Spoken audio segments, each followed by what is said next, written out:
Alrighty, so to turn on the monitor for Poweride, there's a button here on the top right. You just hold it down, best hold it down for about 5 seconds and let go. Takes a little while to rev up here.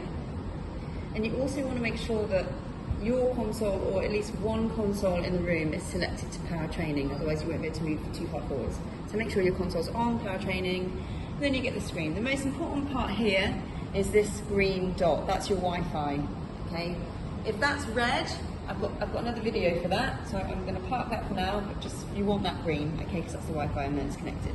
So, obviously we're going to press connect.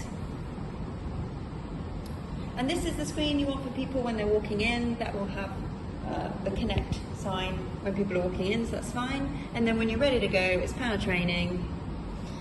Just a heads up on this one, this is where you're randomly selected into 2 teams. This is a default, so you can't skip this one. And this is predominantly for battles, which we don't do. We've discovered that battles, even though it's a really fun tool, battles tend to screw up the Wi-Fi and the connection and it all goes a bit wrong. So that's what this is for. You don't need it, so you just press start. Okay, so just at the bottom here, this is your default screen. Just at the bottom, you want to make sure the metric is on. Okay, so that's off. Press it again, it's on. So you want the green. Green is good.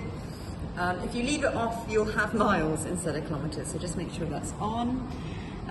This is group mode. Down here, you've got your mode button. Just so you guys are aware, there's some options here. What we don't ever use for any class is this option. This is the scenic mode, it's pretty cool. But you don't ever need to use this in any of our classes. Not for Poweride, not for Just Ride, not for anything. So go back then to our group mode. So that's our group. That's your default screen. Okay.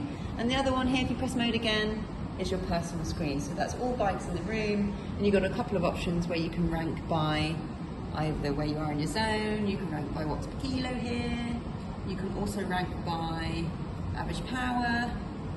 So you've got some options there. Okay, let's go back to mode, group mode. So again, that's your default. And then also here you've got athlete mode.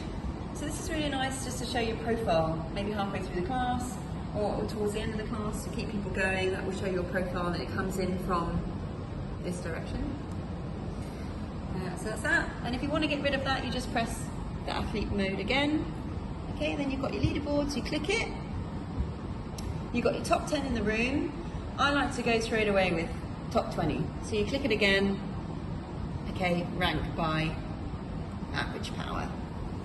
Just a heads up here, something I want to layer on as thick as possible, just to remind you, we're always going to rank by average power or distance.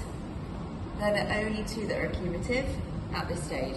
So as it's a power-based class, always good to select average power.